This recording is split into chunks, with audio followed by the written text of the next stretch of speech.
கௌதம் மேனன் படங்கள் அப்படின்னு சொன்னாலே முழு நில ஒரு பீஸ்ஃபுல்லான ட்ரிப் போயிட்டு வந்த மாதிரி தான் இருக்கும்.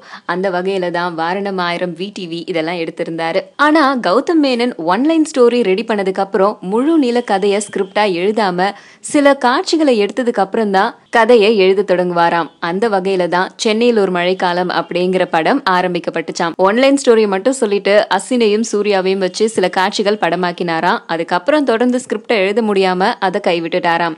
அதே மாதிரி தான் வாரணமாயிரமோடைய ஒன்லைன் ஸ்டோரியை சொன்னதுக்கு அப்புறம் இது ஒரு ஆக்ஷன் கலந்த த்ரில்லர் மூவி அப்படிங்கிற ஜானர்ல தான் இருந்துச்சாம். ஆனா அந்த நேரத்துல இவருடைய தந்தை இறந்துடவே படத்துடைய ஜானரே மாத்தி தந்தை அதுக்கப்புறம் மகனுடைய பாசத்துக்குள்ளார இந்த படத்தை கொண்டு வந்தாரு. அதே மாதிரி தான் இப்போ சிம்பு நடிச்சிட்டு இருக்க படத்தையும் பண்றாராம். அதாவது சிம்பு நடிச்சிட்டு இருக்க படத்துல சில காட்சிகள் மட்டும் இவர் படமாக்கியிருக்காரு. அதை வச்சு கதையை இனிமே தான் எழுத போறாராம். ஸோ விடிவி அண்ட் வாரணமாயிரம் மாதிரி இதுவும் ஒரு பெரிய ஹிட் ஆகும் அப்படின்னு படத்துடைய யூனிட் எல்லாருமே நம்பியிருக்காங்க.